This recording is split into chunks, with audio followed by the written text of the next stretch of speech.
Okay, ngayon po, nag-resign na. Basahin muna natin kung ano po yung dahilan ng kanyang pagre-resign. Ito pong huling resignation, basahin po natin. Nawala na.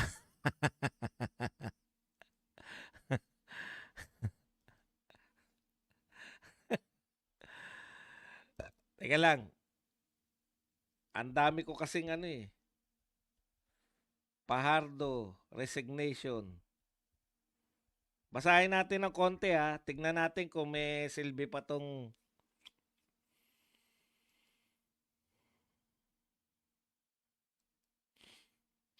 Okay, ito po ang pahayag ni Pahardo sa kanyang pagre-resign.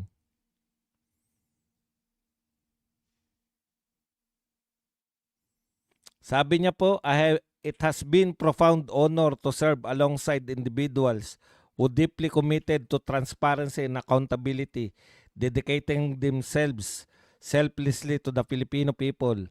I am grateful for the opportunity to contribute to a collective mission that prioritizes the welfare of the citizen. I have been committed to advancing the Commission's objective, particularly in the areas of financial oversight and infrastructure project investigation. Throughout my tenure, I have developed comprehensive approach for evidence gathering, prepared detailed work plans, and supervised volunteer efforts in investigation. I have completed the work I set out to accomplish when I was appointed, ensuring the foundation goals of commission have been met, which Pajardo said she believes that the investigation and prosecutor responsibilities will now transition to other agencies. So, ang sinabi niya, nagampanan na nila yung trabaho nila at panahon na para isalin ito sa mga ibang ahensya pa ng pamahalaan. Partikular na gusto nilang sabihin, ipapasa na to sa ombudsman. Okay, ang tanong, ombudsman nga nagsasabi na ano, 'di ba? Na before Christmas maraming napapakulong. Bakit wala pa rin pong napakulong? Ang gusto ng mga 'yan, no? Ang pag-usapan natin, so may problema po yung ICI. Opo, may problema po yung ICI kasi by volunteer lang po 'yan. Hindi po 'yan po pwede na mag-imbestiga sila at ipapatawag nila yung iniimbestigahan nila. Voluntary basis lang po ang ICI. Halimbawa, inimbitahan ka. Yan yung pangunahing problema ng ICI. Halimbawa, inimbitahan ka. Ayaw mo pumunta. Wala po silang magagawa. Ha? Bakit sila may mga naimbestigahan? Mag-imbestiga man sila, wala naman tayong nalalaman sa kanilang investigasyon. Halimbawa, pumunta dyan si Martin. Alam ba natin kung ano yung mga pinagsasabi ni Martin? Walang nakakaalam. Pumunta dyan si Sandro Marcos.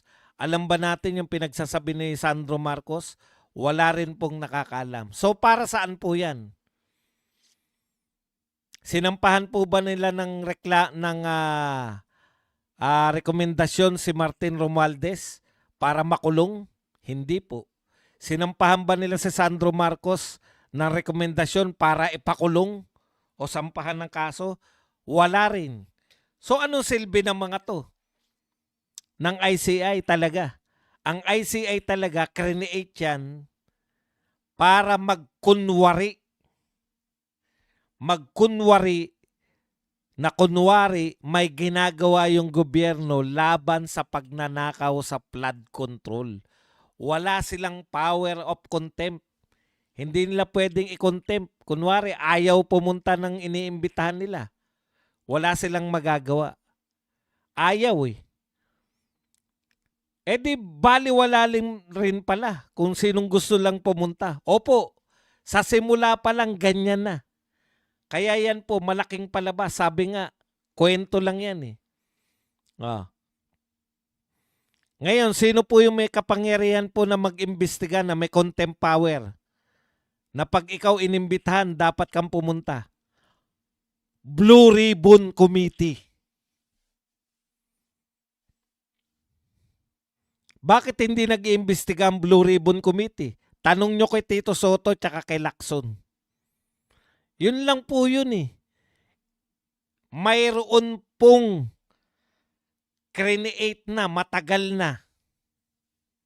Kaya ito po ang pinakapalpak na Senado.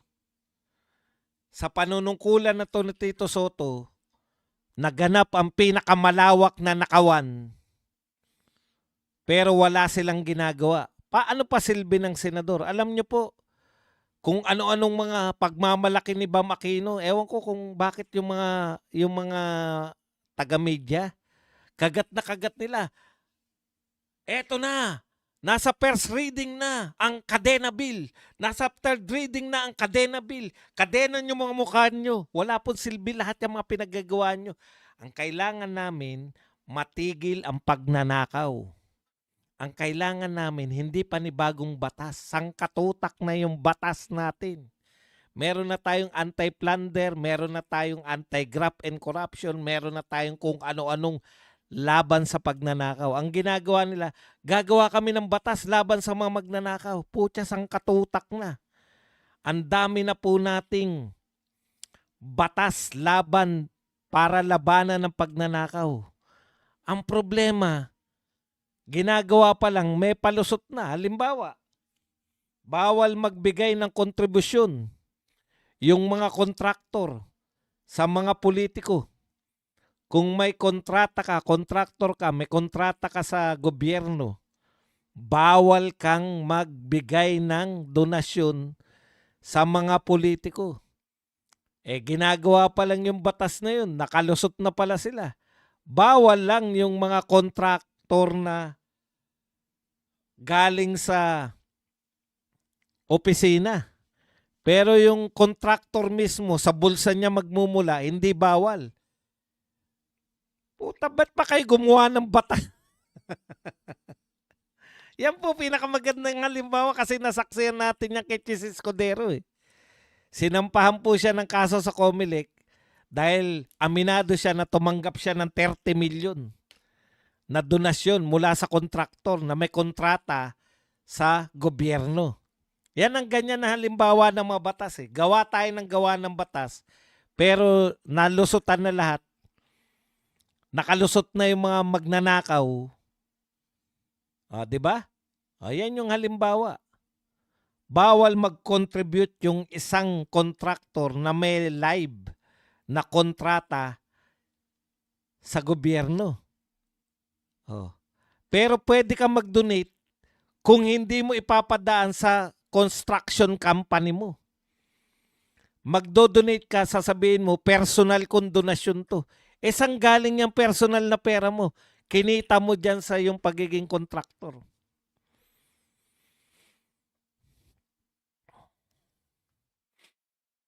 Correct.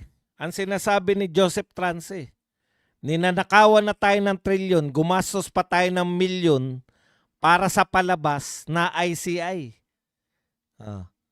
Pinondohan natin yung malaking palabas. Wala namang palang silbi. Oo, wala kayong silbi. Huwag na kayong magkunwari. Wala kayong silbi, kayong ICI. Ang silbi nyo lang para magkunwari na may ginagawang hakbang si Marcos.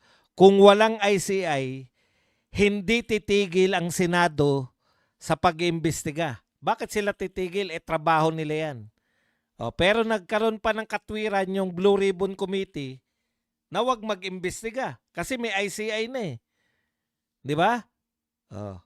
Yan yung problema. Naging katwiran pa kayo para hindi na ang purpose ng ICI, matigil ang lahat ng investigasyon kasi ang dami nag-iimbestiga eh. Nariyan yung Senado, bukod pa sa pag-iimbestiga ni Rodante Marcoleta, umiepal pa si Lacson at that time. Meron pa siyang mga expose na ginagawa niya sa kanyang mga privilege speech. Ngayon, nung binigay na sa kanya yung Blue Ribbon, wala na po. Tigil na po. Huwag niyo sabihin na nag-iimbestiga kayo ngayon. Kalokohan po yung pinagsabi niyo. Alam na natin ngayon, yung pamunuan ni Soto at ni Lacson sa Senado para matigil yung investigasyon dito sa Blue Ribbon Committee, dito sa flood control project. Tapos palabas lang po yung ICI na yan. Wala pong katuturan yung ICI na yan. Okay.